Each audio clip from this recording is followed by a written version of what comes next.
Hi,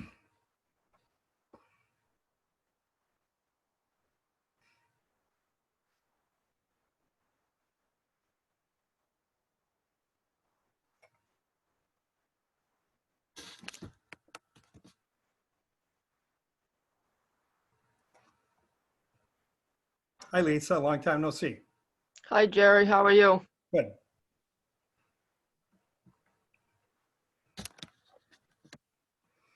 So we coming to you live from the kitchen there or what? No, I'm in my bedroom. Oh, okay. So am I. I'm in my bedroom, not yours. Yeah, that's what I thought.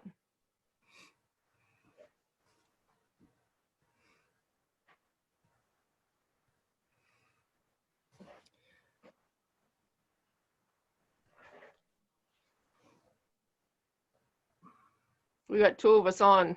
Yep, we should have a whole bunch more here pretty soon. Those things that are on the agenda tonight, today, the studies that were sent out. Did we get a copy of that?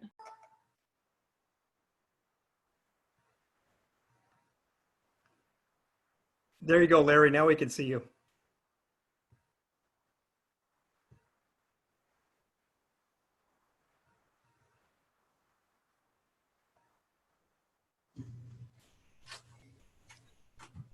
We can see you now, Larry. You want to test your mic too? Yeah, can you hear me? Got it.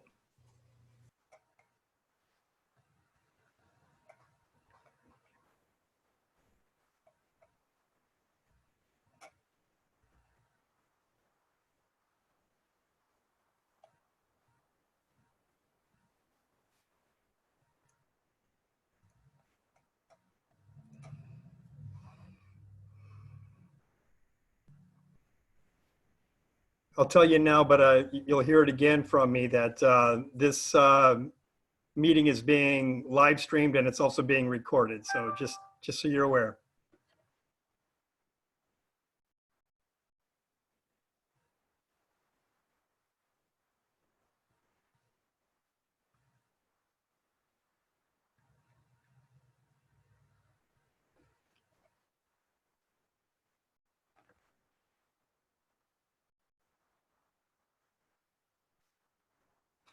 So we had a whole bunch of people here as attendees. I'm just going to make them all panelists so they can talk.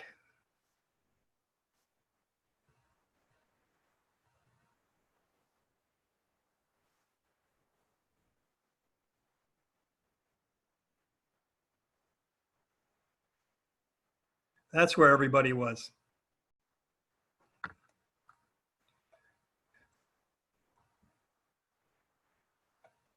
Okay, so I'm just going to make sure everybody's microphone is working. So Rachel, can you just give us a hello? Hello. Chad Frost?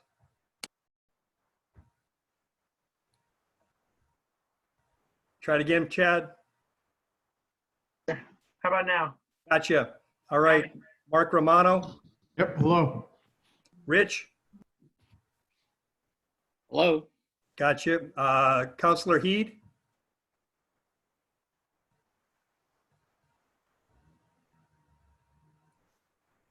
Counselor Heed, are you just observing or are you taking part?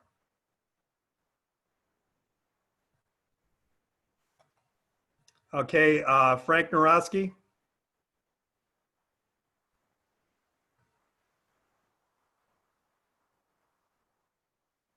Frank, can you unmute and say hello?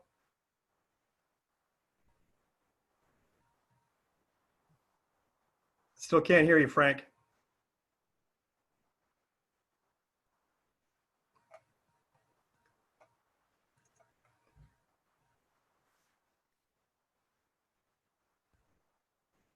Oh, there you are. You're on here twice, Frank. Yeah, we're trying to get one off. Okay, there you go. All right, now I can hear you. Okay.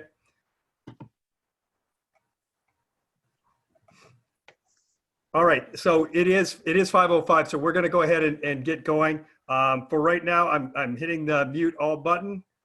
If you want to unmute yourself, you can go ahead and do that.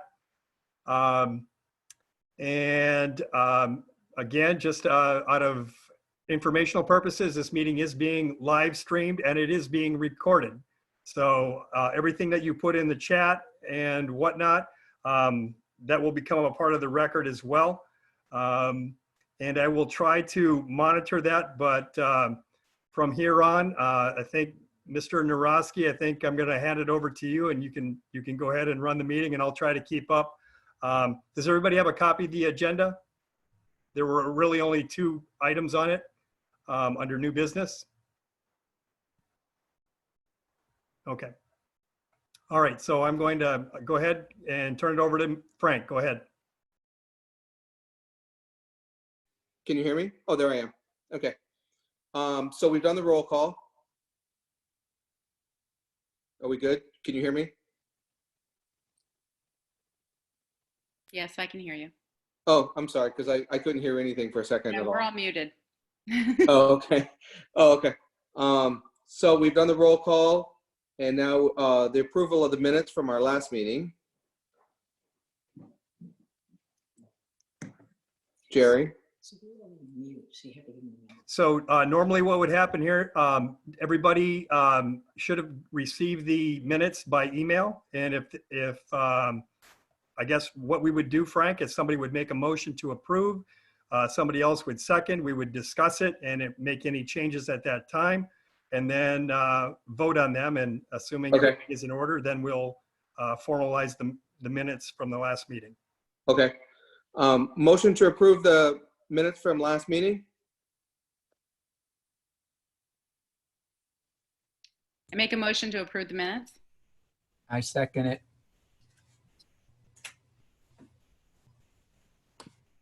All in favor? Aye. Aye. What do you want to read? Then you would basically say opposed. or Any opposed? Yep. Any opposed? I'm sorry. I'm writing my notes down. Okay. Okay. Any opposed? Okay, I guess the motion's passed. The minutes have passed. Now we go on to the agenda. So on the agenda, 5.2 is before 5.1, so we're going to talk 5. Hold on there. One thing, we do have public comment, and I do Oh, see, sorry. as far as public comment, we do have 2 members of the public here, looks like at the meeting. By my count, it may possibly even 3. Mr. Costa, Councilor Heed, and we also have somebody who called in by phone who I don't know the identity of, so it's 860-440-7291. If you can identify yourself either by the chat or I'm not sure you're going to be able to do it any other way other than by the chat. And Councilor Bordelon just joined us. So public comment, I guess right now, Frank, would be for those members of the public if they have anything to say. So are there any comments from the public that are on with us tonight?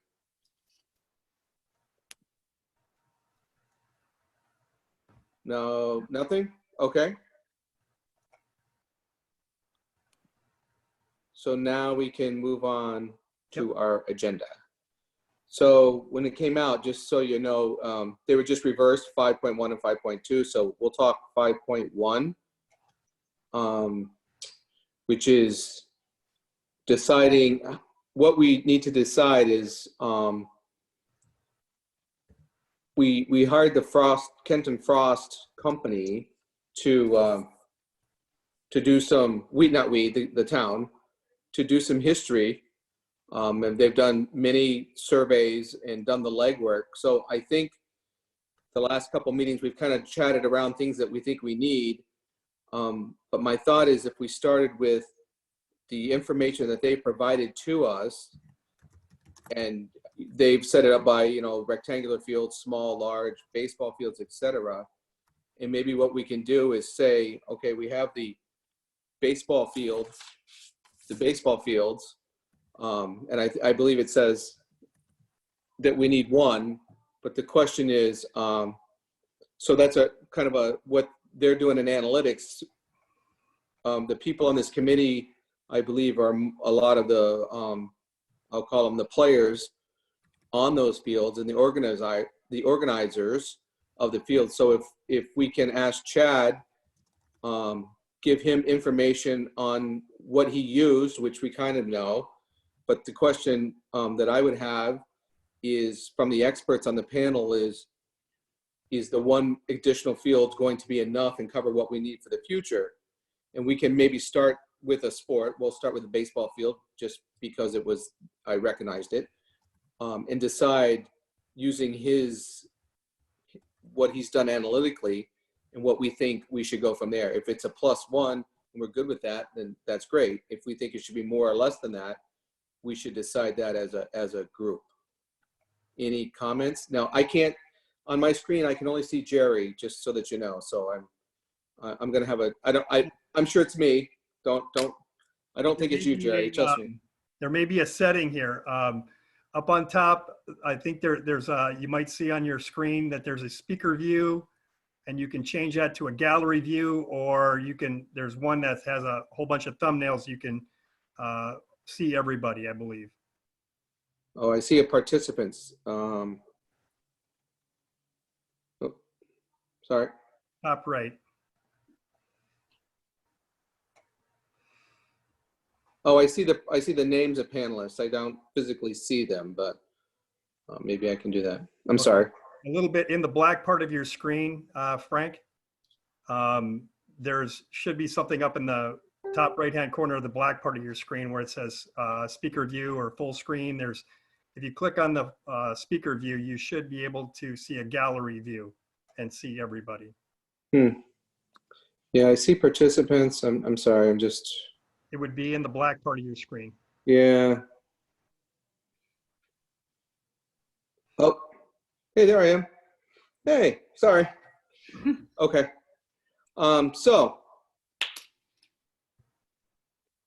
you heard what I had to say. I think if we started with Chad, I think that the idea being, if anybody had questions for Chad on what he did or did not put in his data, so if we just talk baseball fields, Chad, what did you use as your guide? Yep. So we used all the data that Park and Rec had, and from participants in the history. And then Jerry and I have gone through that data again because we had done it obviously several years ago. We updated it over the last year. And what appears to be missing when I started going back through the data, and then we were looking through some of the meeting minutes that we've been talking about, in my opinion, it's the AAU teams. It's that team bracket that we've been talking about, especially the 50 to 70 type fields that aren't counted at all, because they don't get field time from Park and Rec, because it sounds like they only use the larger fields. That whole bracket didn't get counted in our survey. So from a baseball perspective, I think that's where, if we're light, we're light because we didn't have some of that data. Okay, Jerry? So one thing also that I think changed, and Councilor Franco, you might be able to confirm this, but in 2014, 50-70 baseball for Little Leaguers was maybe just beginning. And since, in the 5 or 6 years since 2014, 50-70 baseball has become more and more of prominent and prevalent, I guess, is what it is. So we never did have any of those fields. And so that it's not, I guess, one thing I would just make sure that not to dispute what Chad had to say, but that is not necessarily AAU. That could be Little League, and likely is Little League that now has a need for the older kids to play on 50-70 fields rather than on the smaller fields for the little T-ballers and kids that are just starting out. So Rachel, can you confirm that, or? Yes, the 50-70, I think, just started becoming more popular in the last so many years. It is an AAU thing. As far as I know, there isn't, Little League does not use 50/70. I don't think our Little League representative is here in our group tonight. But I do know, I can't remember the name of it. Who is the other group of, it's not Little League. I know Babe Ruth? East Lyme uses it. It's not Little League, it's a different group. But theirs is 50/70 for that youth age. So if we had changed, maybe Mr. Romano might be able to help as well. Do you know what the name of the group is? It's not Little League, it's a different group at that same age level though. Some other towns use them. Yeah, I'm not really sure. It's like a I can't baseball remember. name. It's a baseball player's name. Oh, Big Connie Ruth. Mack. Cal Ripken? Is that it? Yeah. Okay.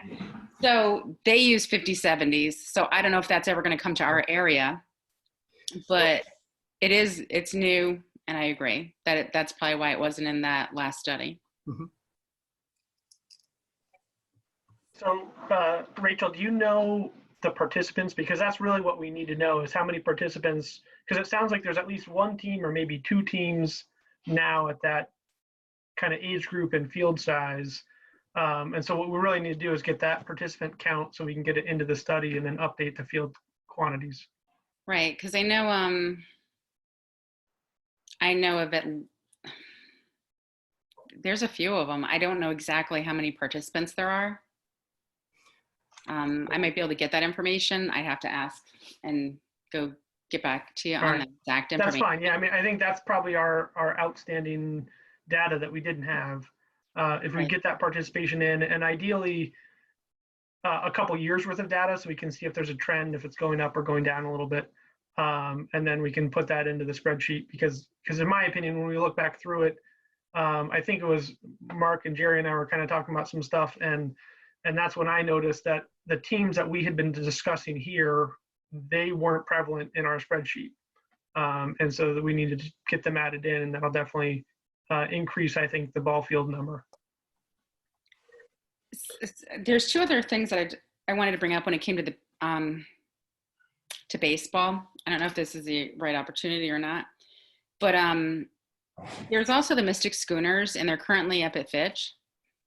And I think part of the reasons why they're not getting as many people showing up at those games is, number one, they can't serve any kind of alcohol. And number two, it's out of the way and it's out of school. It's not a community place where a lot of the community comes around. So I was wondering if it would be possible to bring in Dennis Long, who runs that organization, if he could be part of this as well, because I think he has a lot to say about, fields, and he has an economic, it really impacts him economically as to what's going on in our fields, because that's his business. He does all of those type of things. Rachel, I'll reach out to Dennis. I have his contact information, so I'll reach out to him and touch base and have a discussion. That would be great. Thank you. And 2 days ago, I'm going to bring up the Noank school property. 2 days ago, I did speak with Larry Dunn, who is on the Conservation Committee, and they are recommending what they think should be done to the Noank school property. And they have these values, and with this big spreadsheet on how you can figure out the value and the benefit to the town. And what he's looking for is, from our task force, is how we can come up with a direct and indirect value to the community for a baseball field, possibly for like an AAU, and all the metrics that go along with that. So you can put that into his data.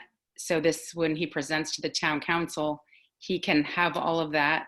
So just let's say there's chosen to be a baseball field, even Little League size or 50/70 or something up there at Noank Gardens, he can say, this is the additional benefit to our community if we put it on that property, and how it would impact our community.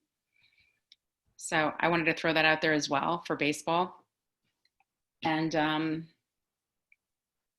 so another thing I wanted to say on that spreadsheet, did they consider the economic value of tournament play with a complex? And not just the needs of what our community are, but the additional needs, not need, but the additional value of having a complex if we brought people in to our town and had tournaments. We, in our studies, we had Camoin Associates from New York. They did the economic evaluation of hosting tournaments. And that was in, I can go back and find it in our slides, but it was in the multi-millions of dollars of economic input per year by hosting. We were on the conservative side. We had smaller tournaments and fewer of them. But they looked at, we have all the statistics in there that show all the different comparisons that they looked at. The size of the tournaments and things like that, how many we would run. And that value is in there. And from memory, it's in the, it's a several million. It's like $2 to $3 million a year of impact. Right, because I know in the study that we're discussing right now, it's about our community needs, and Right. maybe having a complex, like let's just say you had 4 baseball fields on it. It's maybe not somewhat of a need at this moment for certain reasons, but it is a different need as an economic driver. I don't know how else to say it.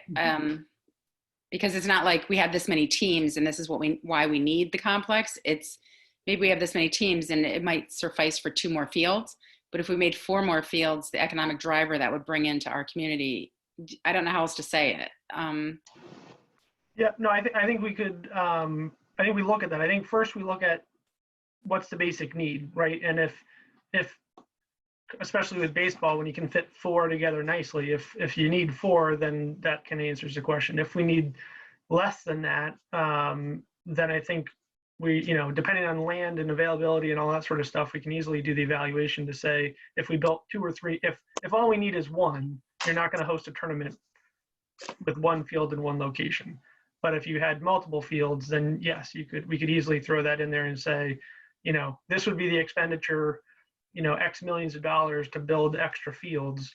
And this would be the likely, economic impact coming back into it if we did it. Okay. And Rachel, to your point there too, and Frank, I did see Larry Grundy's hand. Yeah. So I just wanted to make sure we recognized him. Yep. Larry, go ahead. No, unmute yourself. There Yep. you go. So I just did while we were sitting here talking, a quick Google search about the 5070 field, and they have a bunch of information on the Little League site. Those fields started in 2013. And so there's 2 different options. That's one of the things I guess we decide as a task force is if we take an existing field and make it so it can be used for 50, 70 and other size baseballs teams, or if we have, they said you need about a 42 to 45,000 square feet of a footprint if you're going to start new. So that's just a rough idea. And they said you can convert a baseball field to a 50-70 for about $1,000, where you can use it for different age groups. Or, if you're looking at new, depending on geography and all that sort of stuff, somewhere between 75 and 150,000 for a new field. Good. Yeah, Larry, that's a great point. And I think one of the things that presumes if you resize a field, we've talked about putting bases down, 2 different kind of anchors for bases on a field, so that you might have an anchor at 45 feet and an anchor at 50 feet or whatever those different things. And it's the same for softball too. Adult softball plays with different baselines than high school fast pitch and things like that. But just, I know from a Parks and Rec standpoint, we do have concerns about putting multiple anchors on a field. You do have a hard metal object in the baseline. They have little caps and things for them, but they're a maintenance worry. They are also a safety worry, at least from a Parks and Rec standpoint. So yes, it is possible, but not particularly desirable to have bases at both different lengths on a field. So if you go to the study that they did, and I think on the page it says it was +1, and you called it, I think, Chad, you guys just called it ball fields. But on the far right, there's a hashed ball fields with more like with 5. With your data, 5 is the number that you guys thought we would need, or was that when you said future demand? So the current demand would be today, right? So Yeah, the current demand was for what we felt we were short right now. okay. The future demand was acknowledging the fact that most of the fields that baseball is playing on are private fields that are outside the control of either the town or the baseball organizations themselves. And we know some of those have already gone away, right? Like the YMCA used to have 2 baseball fields. They're now down to 1, and it sounds like that 1 field is probably going away as well. So it was us acknowledging the fact that the fields aren't controlled by the town and could be taken away at any time. Right. So we wanted the town to prepare, like, yes, we need 1 right now just to meet demand, but you should be thinking in the future that you're going to need more than this, because it's very likely that other fields will disappear and we'll need to replace them. So to me, I think this committee would say, look, long-term, right? Yes, we all know we have to cover today. The fact that the changes in the school systems and the buildings, we're losing fields all over the place. It just seems to me like our number is that what we should do as a committee is try to decide what is the right number, right? We know we're down to 1. I mean, Mark knows well that we have 1 field, but it is, I guess I needed the experts, I think, need to know, teach us, learn us how much I mean, Mark can tell you how much is being used. We know that, but what is our right number? I mean, I think that's what we have to try to do. We can't decide where and how many and put them back to back. That's all great, but we need to find a number before we can really decide part 2 of it. Yeah, but what I would say is, if we get that data, if we can get kind of AAUs, those couple of teams, get their participation data over the last several years, then we can plug that into the spreadsheets and get new computations pretty quickly. Because you obviously had the Babe Ruth and the things like that in there already, right? Okay. Yes, Jerry. So this whole discussion, I guess going back to, the agenda and 5.1, discussion of using the 2014 and 2019 studies as a baseline.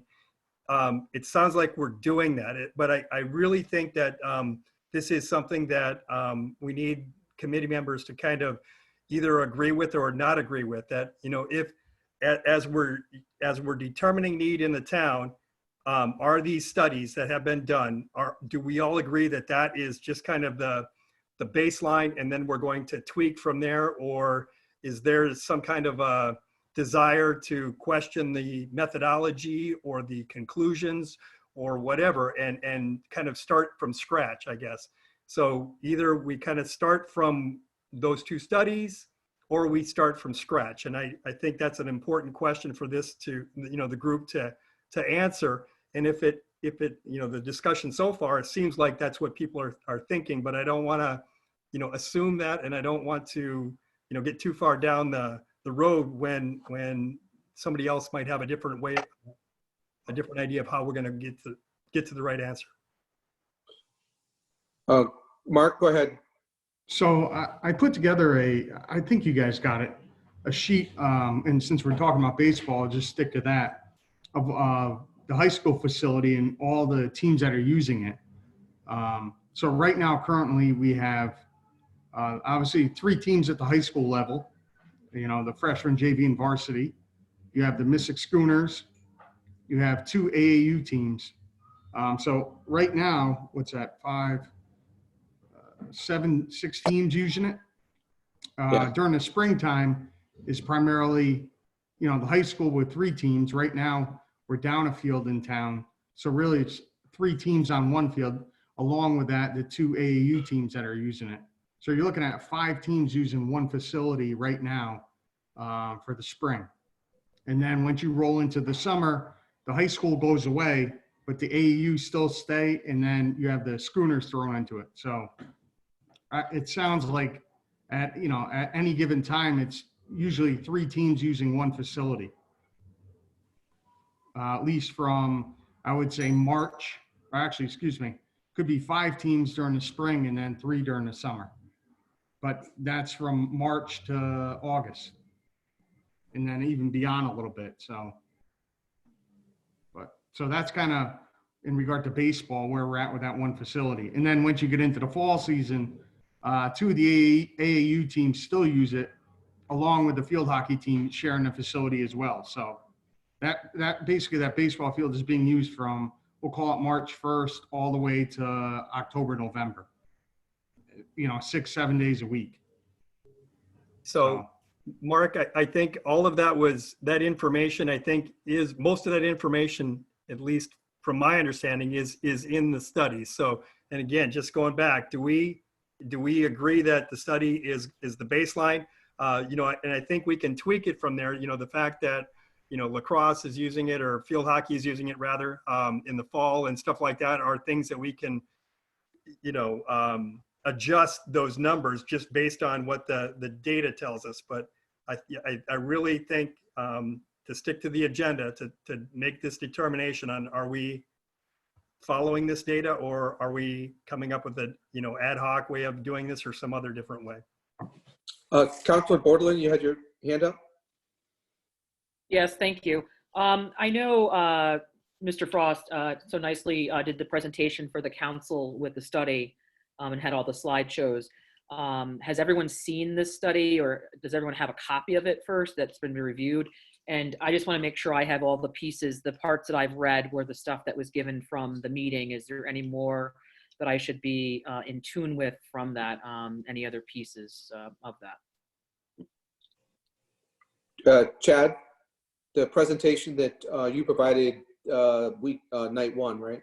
Yeah, yep. It? So basically the same presentation I gave to the council, I also gave to this committee.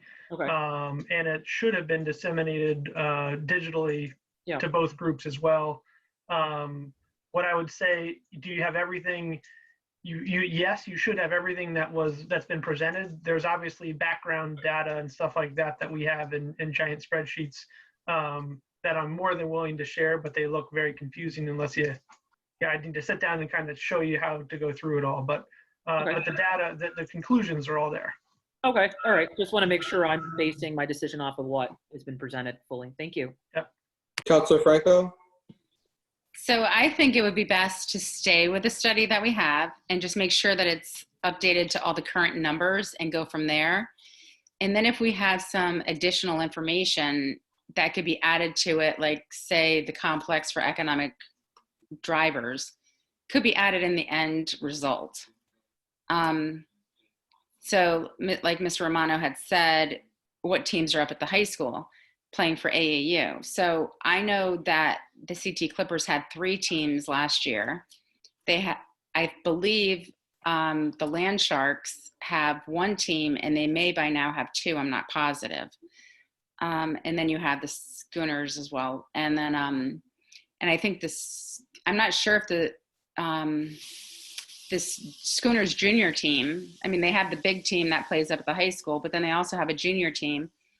I don't know if they're using fields in town either. I know they've played a local AAU team in town, but I don't know if they're actually using fields here or if they will want to in the future as well. So there's another team. So that's actually, I mean, for AAU, that's a total of basically potentially 6 teams right there. But without fields, they're going to they look for other places. I know originally the Clippers had rented a field from Foxwoods, and they traveled up to Ledyard to go use their field. And they rented that for many seasons because there's just not fields in town. So I think it's grown because I think in my mind, Babe Ruth is not what it used to be, and people are turning to this travel ball, and that's why that's grown. So Rachel, if you have any of those, from I got the Clippers and the Land Sharks and the third one or whoever, It is the Schooners, and that's Dennis Long as well. Okay. All right. So I have Dennis's contact, but, and is it your husband who's the contact for the Clippers? Yep. Okay. And then Russ Ballou is the contact for the Land Sharks. So if you can give me Russ's contact information, I'll reach out to him and I'll get the number of players, number of teams, that kind of thing, number of practices, and I will give that information to Chad so he can add it into the spreadsheet. So let's do that, and yeah, let's just it sounds like, again, I haven't heard anybody say that we're not using that as a baseline. So we clearly need an adjustment here. Let's go ahead and get those numbers and do that adjustment.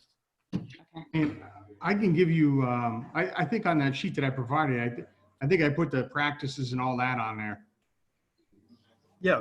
So You have your information, Mark. Yes. So I think the only thing we need then would be number of participants, right? Yes. For the high school, Mark, we have your information. I know, I'm talking about the Land Sharks, because I think I can get all that for you. Right. Oh, all right. If you want, you have Russ's contact information? Yeah. Yep. I'll take care of that for you. Okay, I'll let you do that then. Go ahead. No problem. Okay, thanks. And those teams also use Cutler as well. Okay. So it's not just the high school. And I don't think Mr. Romano does the scheduling for Cutler. I believe that's the Board of Ed. So it doesn't really, the spreadsheets don't really identify one field from another. They just go by how many teams, how many time slots, how many participants. That's the kind of the criteria. And then we use the available field inventory to kind of meet that need. That's the way the study is done, that it just looks at, it does rank the fields as as Chad has said, a poor field with poor turf can only sustain so much play, but a really good field with high quality athletic turf can sustain more teams, and an artificial field can sustain even more than that. Right, but doesn't it take into consideration that, like, if Mark throws in there how many practices and how many it does games, and they're also using another field, those same teams are using another field. Correct. So then those times that they're practicing we count both times at the high school and the times at Cutler. Okay. We would count both. Yes. Right. Thanks. What I would say too is, let's get it in there and see what the data tells us, what we need. Okay. And then I think it's a gut check, and what we have talked about too is that it gives us a number of how many fields do we need to support this many kids. But as we've talked about, it also means that you can use the field, all the hours that it's available. And that might not work out so good for high school sports, which really need to practice, at a concerted time right after school and things like that. So that's the weakness in the data, is that it spreads it out over all available hours, until dusk. So I think that's where we put the numbers in, we get the new data back, and then we say, let's just proof check it and say, can we really fit this many teams, or do we really want to spread out this many teams across town and across this much time, or do we need another field or two to accommodate it? So I don't mean to take up so much time, but another question is, like, if we lost a field, just say for Mystic Babe Ruth, that were Groton kids that were playing over at where the YMCA was, that field's gone as well. And so does that impact anything? Because that, from that study? Yeah, definitely. Yep, it increases the need for sure. Because we counted all those fields, so as they go offline and we still have the demand, we don't have the quantity of fields to do it. So it means the demand of field goes up. And that's been changed in the study as well. Okay. Well, it had been changed. We reduced it by 1 for the Y, and I've heard that they might be reducing it by getting rid of both fields, but I don't know if that's happened for sure yet or not. Both fields at the YMCA?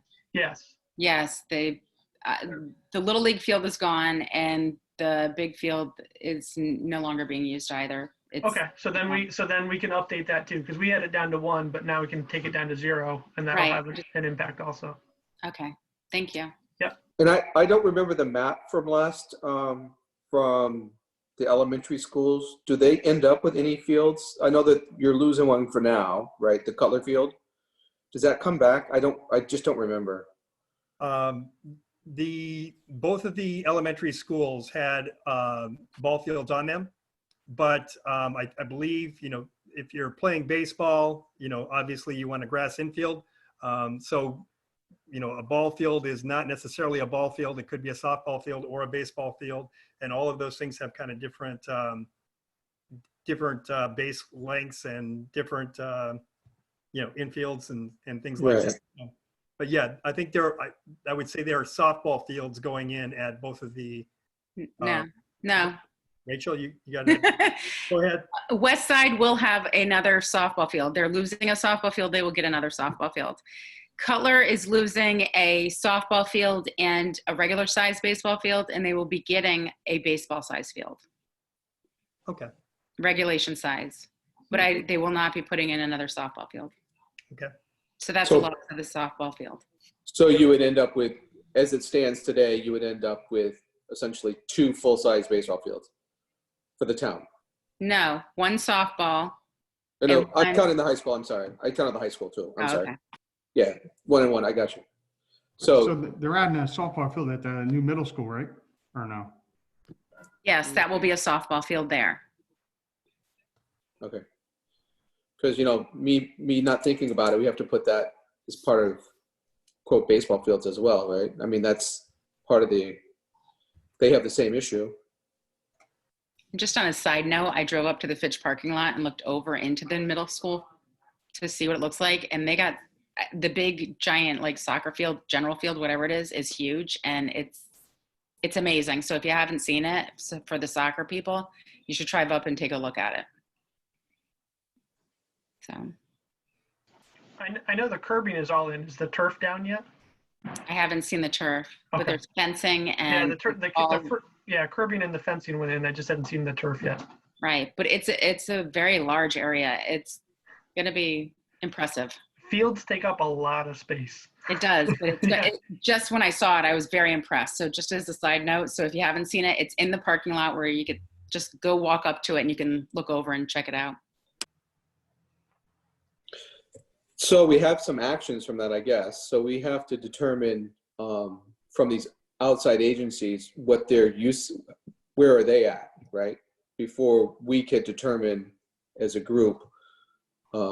Obviously, I'm not expecting us to say we need 4 right now, and that's the answer.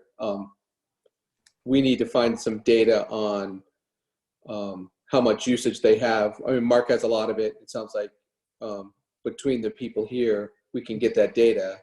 Right.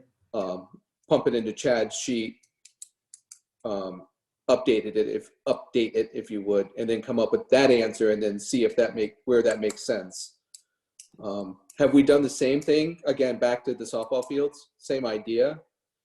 Do we have a thought on how we're doing with those? I know baseball is a big issue because it's such a glaring we need so bad. It's a no-brainer. How does the softball world look? So I'll jump in real quick. Softball looked to be okay when we did the last study.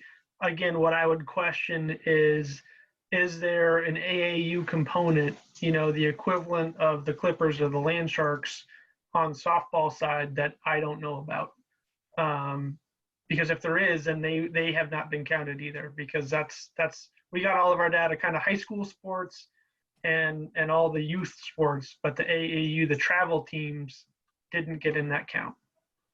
So the youth softball do tournaments. It seems like the baseball AAU, they do league play more so in our area. So the tournaments, they usually travel and go other places for their tournaments. We don't host them here. I just don't think we host them in Groton. I mean, there's Are they ability to practicing? do it. Are they- I don't know exactly where they practice, but I do know, I mean, this is also another missing link where they could be doing tournaments here, but we're just not set up to do that, I guess. Frank, I'll just jump in there. We have had a couple of travel teams use our fields for practice. The problem that we have with softball fields are from Parks and Rec standpoint, one is Farquhar Field and the other is Sutton. There are some other softball fields at elementary schools or that kind of thing. But in terms of fields that are maintained athletically, it's Farquhar Park and Sutton Park. Sutton Park is kind of a high school softball field. Farquhar is really kind of a recreational field. If you go up there and you see how close the outfield is. So and we've had that same discussion about the base paths and different pitching distances and things like that. So these fields are pretty much set up for, one type of use. So we don't put adults playing slow pitch softball at Farquhar because the game would just be a series of who can hit the ball over the net the most times. I mean, it's just not appropriate for that. Sutton does have a longer outfield fence, but again, then we're into that dual kind of use there because it is a high school field and adults, so yes, I think we're kind of making do right now. No, the people who are using the softball fields, even though they're getting some use, are not getting full use of a field because it's likely not set up, beyond the high school. When if it's Grasso Tech or Fitch has played at Sutton in the past and whatever, but those people, that would be how we set up the field, and everybody else would just kind of be getting kind of a field that's somewhat like they need it, but not exactly. So yeah, that's just by the hours and just by the practices, we've got probably enough softball fields, but based on condition, based on how they're set up, we are likely lacking, I would say, as we adjust the figures. So what I would say is if anybody has the contact, or if what we need to do is find out what are those AAU teams in town. Are they kind of Groton specific AAU teams? Are they big travel teams that kind of pull from the region and go somewhere else? But if they're Groton specific, I would think we definitely need to reach out to them. We need to get their participation numbers so that we can make sure they get counted as well. Yeah, the Crush is the team that I know, and I can reach out to Coach Tabor and just see what his. I know that they, again, like you said, they play tournaments in like East Haven and multiple tournaments, but I don't know what his practice schedule is. He's pretty good about getting feed from Jerry and stuff, but I'll reach out to him and kind of see what his thought is. He has a good pulse of the softball needs in our town. Having run one daughter through, and then the other one's only a sophomore now. So yeah. Reach out to him. So Jeff, I'll probably, if it's okay with you, I appreciate the offer there, but I have kind of the list of questions to send to him, and if it's Sure. Tom Tabor, I have his email, and I can certainly reach out to him directly and get him to fill in that information so we include it. Thank you. Great. He's going to give you a good answer. I also believe we're missing other. I believe Mr. Wagner was also representing Little League softball, isn't he? Yeah. Yep. So he's not here to actually give input on that. And what about electric? Like, if we stick on the topic of baseball, what about Electric Boat? What is their needs, and what about the other groups that are? Are they growing? Do they see growth in this, or are they just? We had included in our study, we did have Electric Boat and other adult leagues. And then in this last kind of update, it was the Shoreline adult group that we started getting some of their data in as well. And so, yeah, I would agree. If what we really need to know is if there's any other groups out there using fields, we need to know who they are so we can get their data in there. But EB was counted. We talked to Pfizer, but they don't really rent fields. They just have more of their own kind of group, but then Shoreline as well. So anybody else that knows of them, that's what we need to find out. I can talk to the EB Athletic Club. I know the guy who runs the softball, just to get an idea on whether or not they're going up or down. Or, I mean, I know we're gaining people, but that doesn't necessarily mean that league's growing. I don't even know, do they still play at Farquhar? played there years ago. I don't even know if they, not Farquhar, but they played at Sutton for a while. They played at Farquhar for a Is it while. St. Louis? Yeah. Bill. Okay, so I have his data. He's Okay. the current user of Sutton Park, so we have him. I would also just, as we're talking about adult sports and uses of baseball fields, normally a baseball field or a softball field is just used just for that. But the Shoreline group do have like kickball. I mean, adult kickball is a thing now, and they need ball fields to play.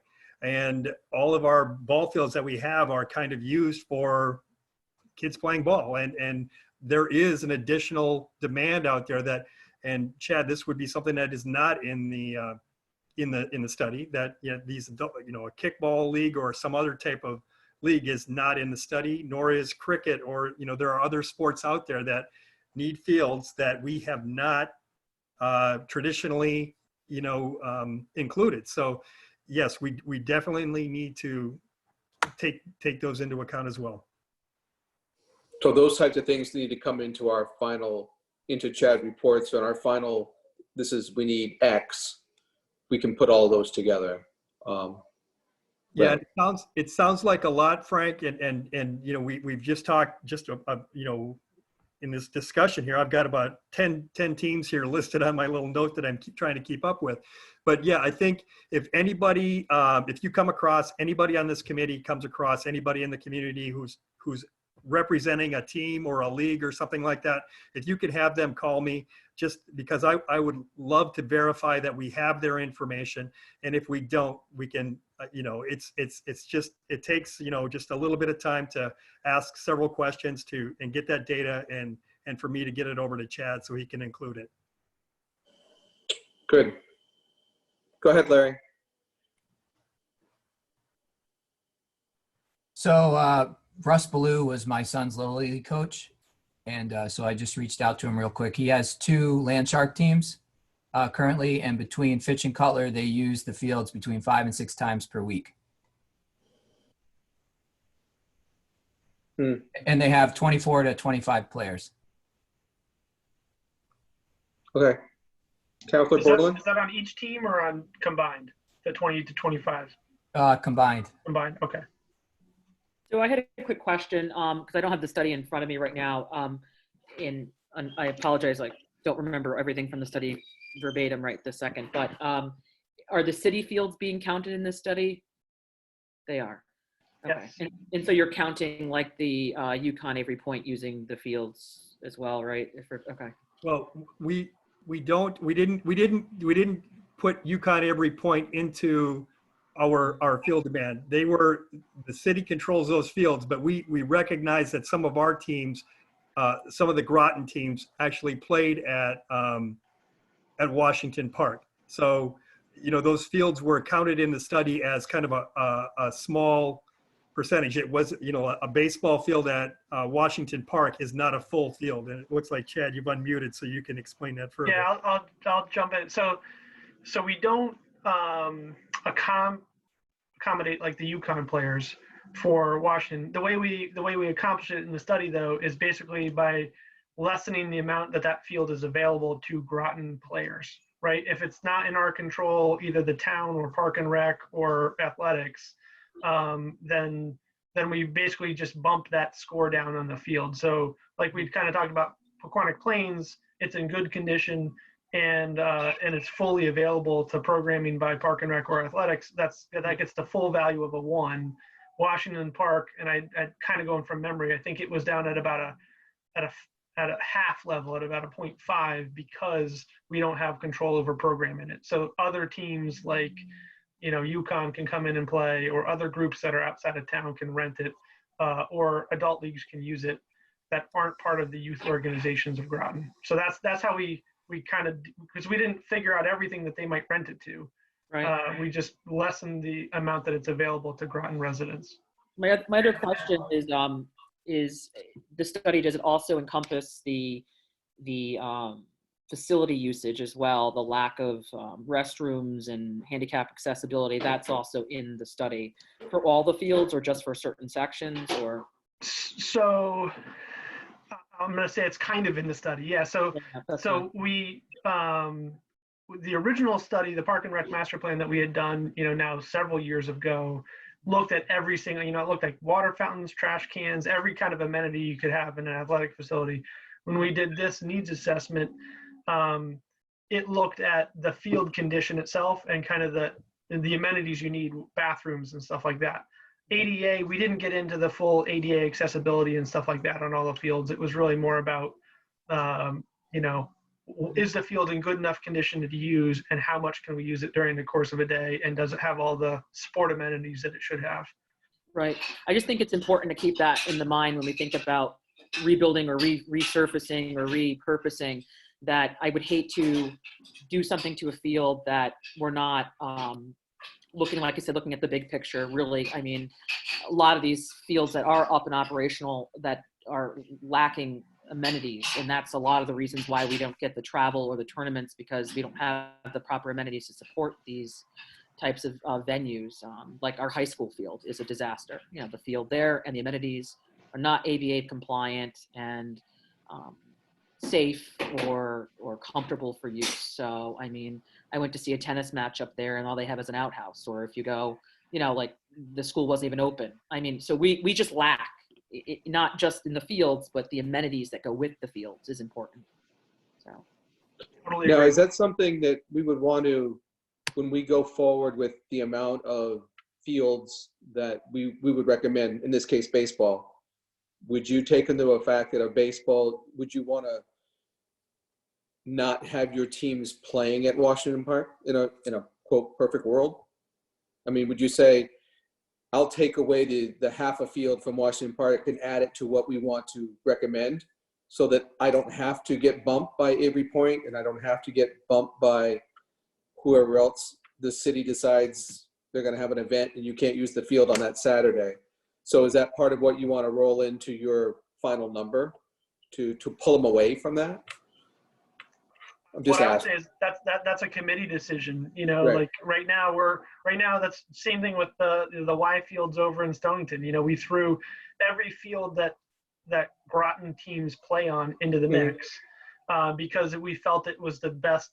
It's the most honest way to do it. We know that they're playing on these other fields, but I totally agree. If you wanted to look at it and say, okay, if we take all these other fields that aren't really in our control out of the picture, then what's the need? And quite honestly, we could probably, play with the spreadsheet enough to make that happen pretty quickly, just so we could kind of have the comparison as to how many fields does it really bump up if we, discount some of those other ones. But also, I think, like, when my sons were playing Babe Ruth, for instance, I mean, we played at Washington Park and Fitch High School, but it was a combination of both city and town. So I didn't want to, you can't say that Babe Ruth's only going to be at these new fields or at a new field, and we're not ever going to play at Washington Park, because that's probably not true.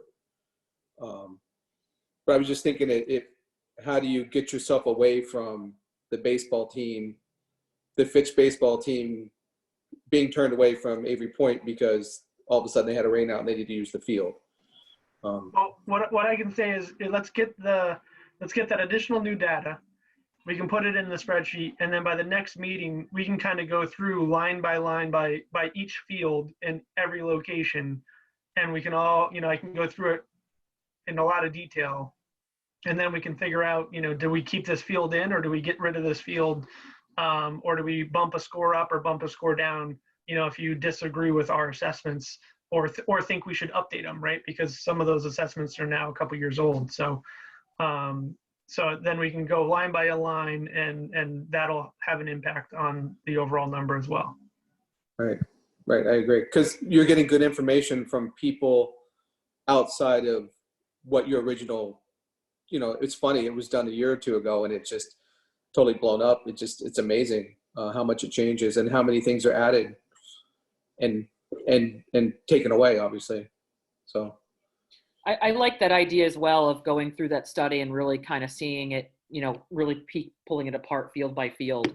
I think that might be the best way before just saying we accept the whole study. I think there's a lot of meat and potatoes in that study, but like you said, it's ever evolving and changing by the day. So I think it's a great baseline to use, and picking it apart might be a good way to start. Right. So once you have what you have today, and then we add these parameters that we've just put in there and add and delete, and then we get a new number, if you would, right? You produce a new number and we see where we're at. Yep, pretty easy. So presuming we can get those, the rest of that data pretty quickly, we can update that spreadsheet pretty fast and then disseminate it to everybody so we can kind of at least look at it before the next meeting and then go through it in detail during the next call. Okay, that I like that plan. That's good. So do you want to go forward with like kind of a quote, another sport? I don't even know. I don't have a clock near me. I don't even know what time it is. No idea. It's 6 o'clock. Okay. Would you guys like to tackle another, kind of start the idea on the other types of fields? What would your druthers be? Or am I the druther decisioner?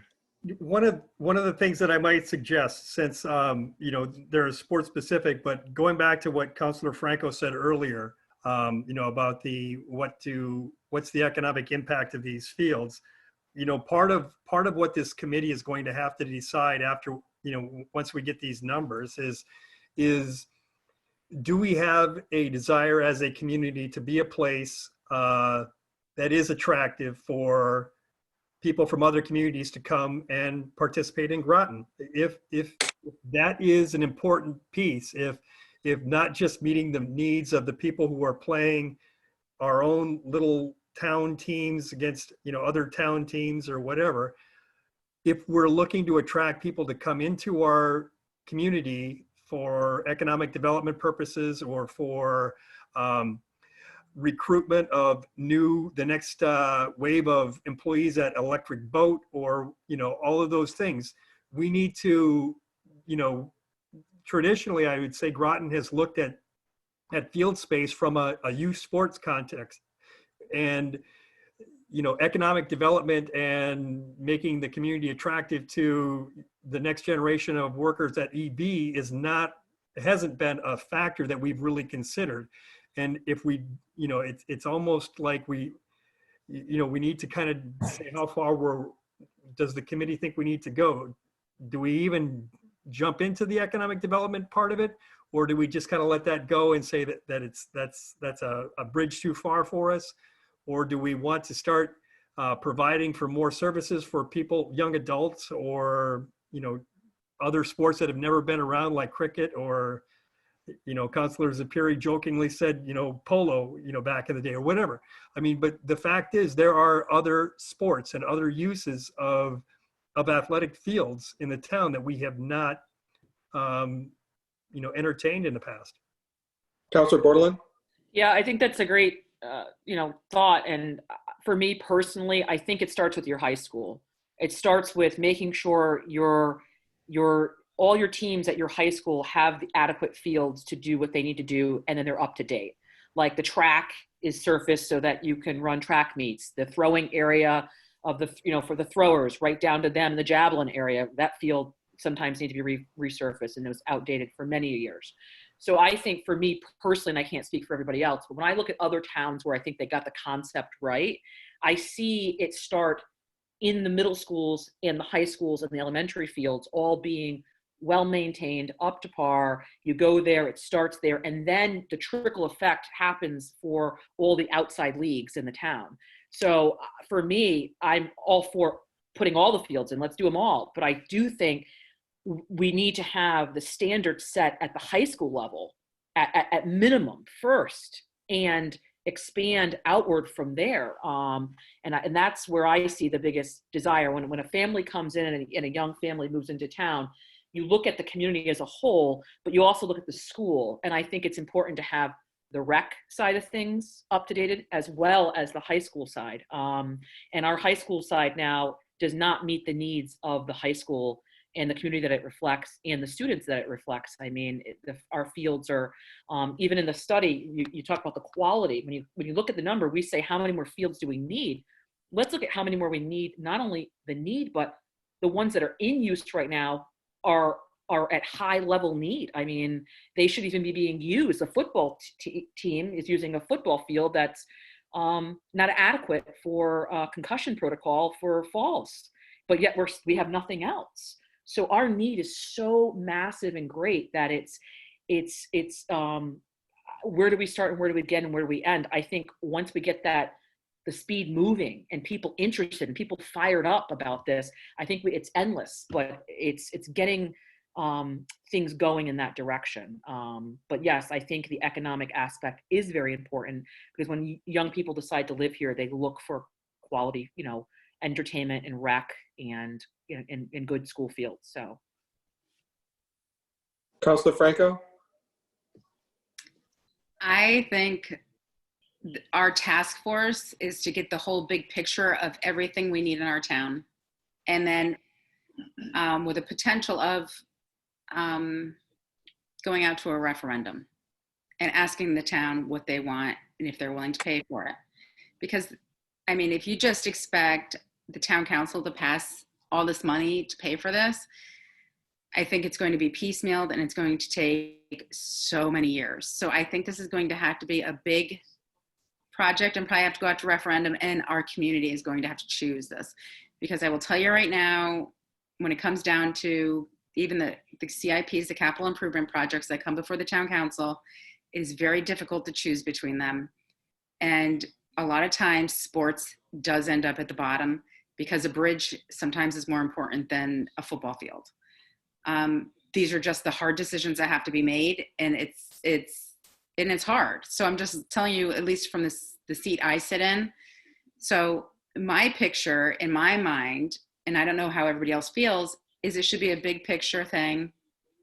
We should figure it all out, and it may have to go to a referendum, and it's up to all of you to decide how we go forward with this. Jerry? Councilor Franco, I absolutely agree with what you just said.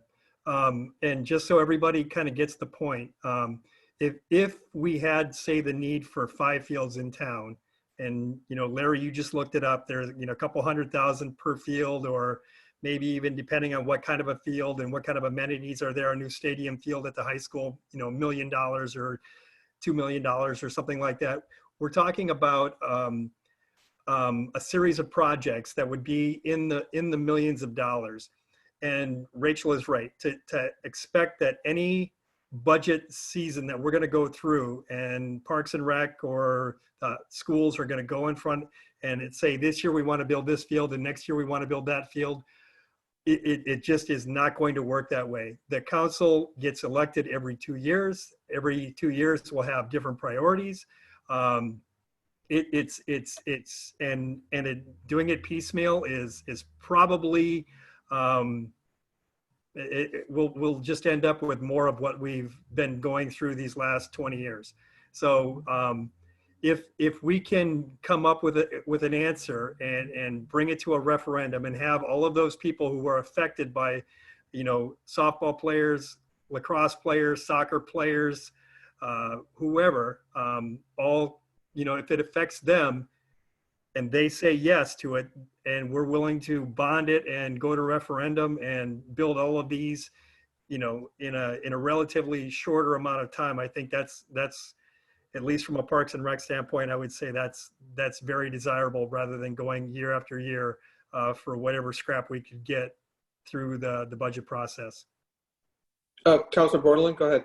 I also was going to say, I believe it was Ledgered, when they just went through the state and got approval. The other thing is I think we need to have the Board of Ed part of these meetings, someone to represent that section, to have their buy-in on it.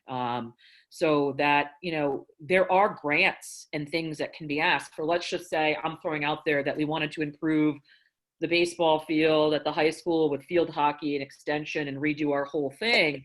That could be one piece of our master plan, but having the Board of Ed in on it and looking for grants, that piece could be done under another umbrella that town council would be a part of, but funding could come in from the state to help with those things. So there's other ways, there's a lot of people and a lot of things that can be involved. I mean, I'm sure we could ask state reps, but we have nothing on the table to offer to say in writing, hey, we'd like to apply for this grant. So I think we have to get to that part and point. But I think the missing link to this group for me would be having somebody from Board of Ed that's taking notes and reporting back to really understand the need and have their buy-in on it, to help look for funding down the road once the master plan, like Councilor Franco stated, having everything written out and a plan moving forward. But I think having some Board of Ed entity involved, I think would be huge. So Councilor Borderland, all of the members of the Board of Ed and whatnot were actually invited.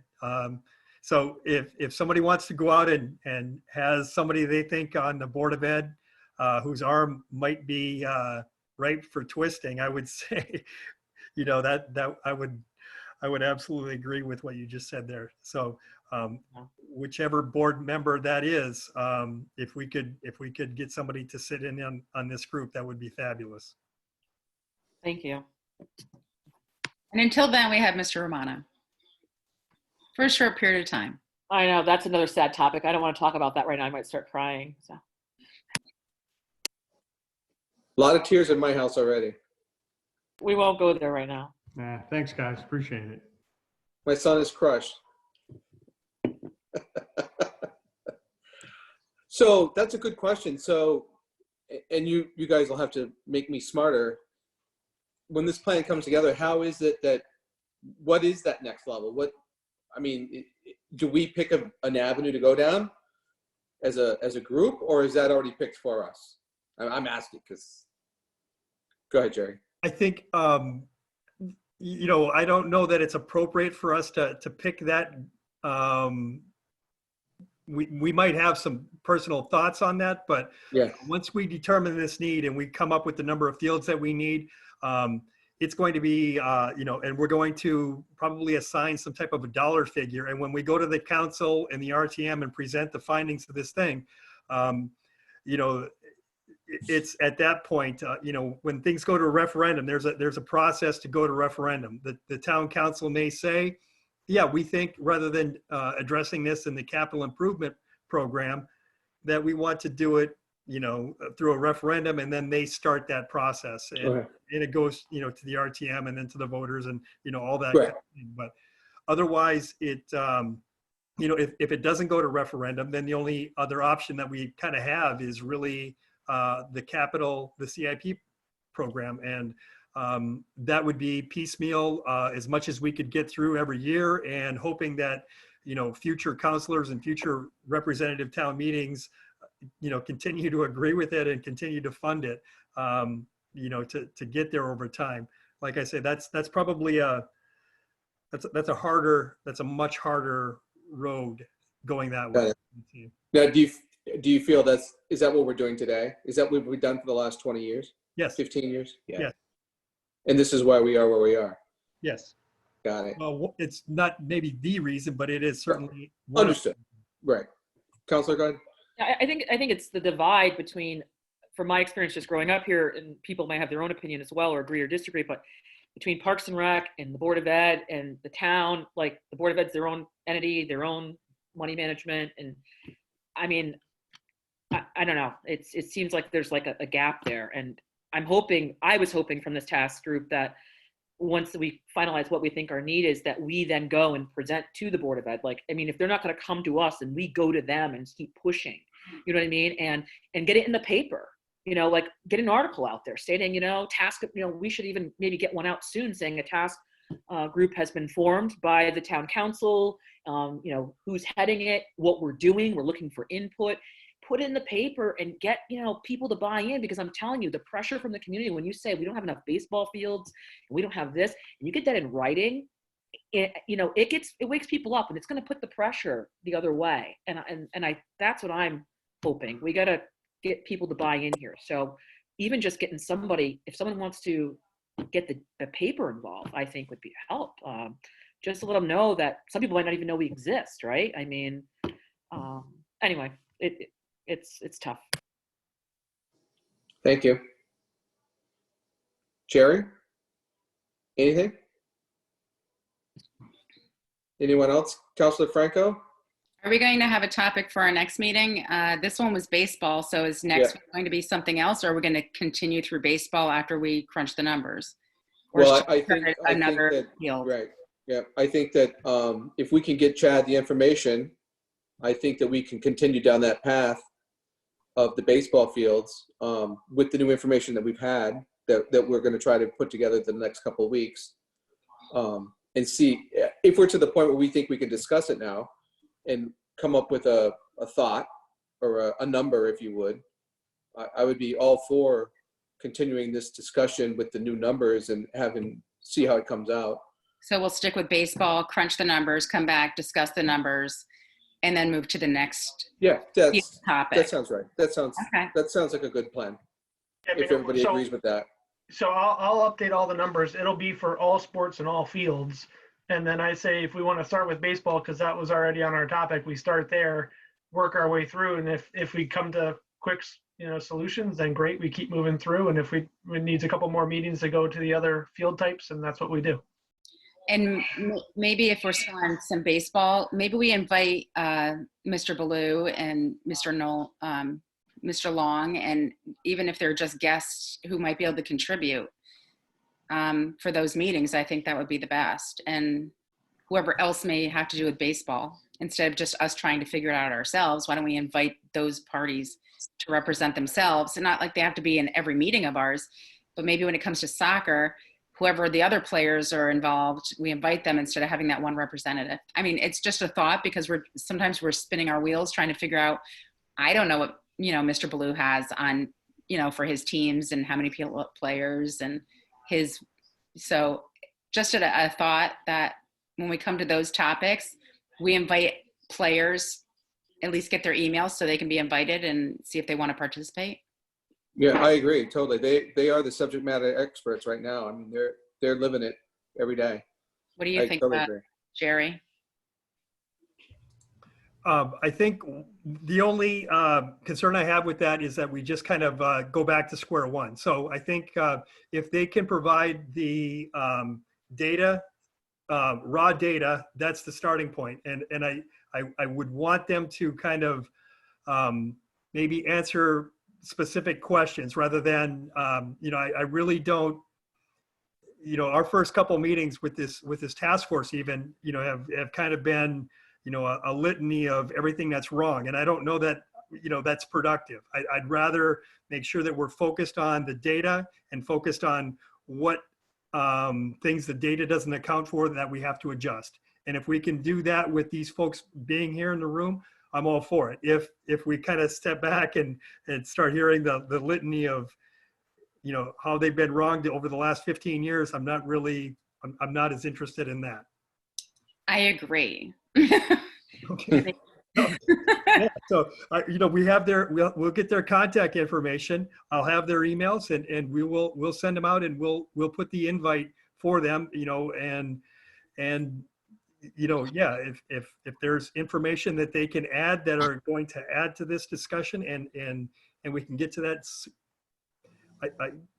it makes the end product better. All right. I'm sorry. I agree. I don't want to go backwards I totally agree with you. Maybe we should sort of make it clear that we have questions to ask and we're trying to stay on topic, and just sort of make it clear we're not here. We understand all the problems that are going on with all of our fields, but we have to get this data. It's a data-driven meeting and we're trying to get data from you. And basically keep it at that. Agreed. Totally. And speaking of data, do you think, Jerry, you could send me direct, indirect value to community for field, like a baseball field? Do you have that kind of information, or Mr. Frost? So I'll jump in real quick because I know I was on the Conservation Commission for a little while when we first started some of that stuff. I don't have any of that data. I know what at least what I was familiar with when he was originally doing it was to basically try to say, how does it affect property values, right? If you have an open space next door to a neighborhood, the neighborhood housing prices are slightly higher because they have access to that open space versus if they're next to a landfill. Right. He has all that. Right. But I don't have that. I don't know of that data. He's looking for like how much is spent in the community. Like if somebody comes in from outside, how much do they spend in the community? Like in meals? Okay, that we have. Yeah, so that we have in the study. So I can break out those numbers, or at least what we have, and get it to you and them Right. Yeah. And then how much would, like, if Parks and Rec put on tournaments, how much kind of money would they make as a town? You know, like how much, things of that nature on the actual indirect that would our community would see. Yeah, so we have the direct indirect costs for running tournaments, kind of both looked at some averages from around New England and then kind of tailored it to more Groton specific All right. from a I'll numbers follow up with perspective. you on an email. If Okay. that's okay with the task force, that I get that information for knowing property, if everybody's okay with that. Sure. All right. Rachel, the only thing I would say about that is it's going to be a little bit hard to pin that down, because if you look at a single field at the Knowing School property, like Chad was saying, if you have a cluster of 4 ball fields Yeah. in a particular place, that's got one level of impact. If you've got a single field in a part of town that's highly residential, that's not really easy to get to, you get a different number. So, Right. you know, it's, yeah. I got I it. think that would come into play, I'll call it towards the end of this committee on, now you've decided you want these 22 things.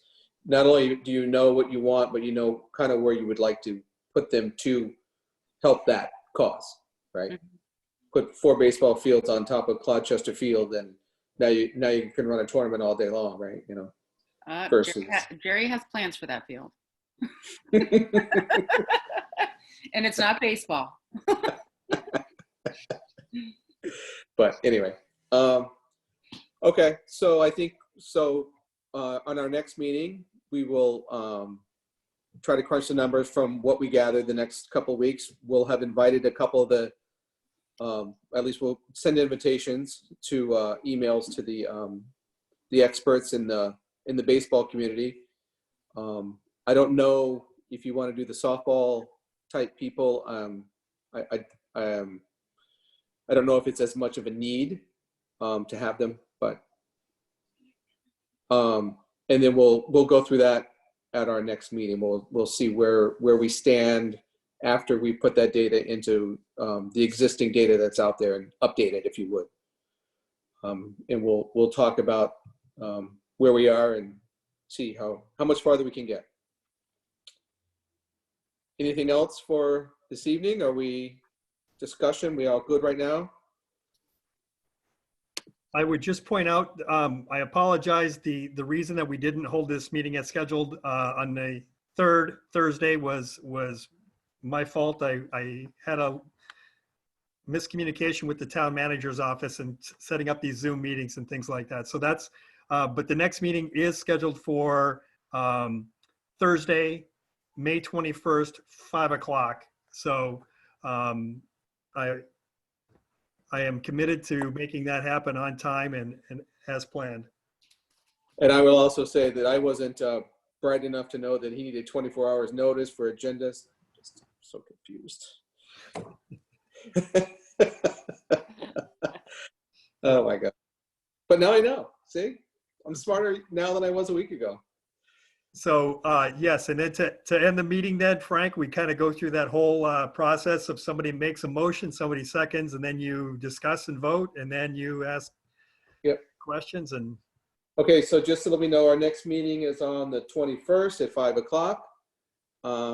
Any other discussions that anyone else has at this time? Go ahead, Counselor. I just had a question. Do you think moving forward, eventually we might meet twice a month just to kind of move that ball down the road a little bit faster? I mean, I know I'm not speaking for everyone. I'm out of work part-time. I'm still going in part-time, but I'm home a lot. So meetings are a little more convenient at times.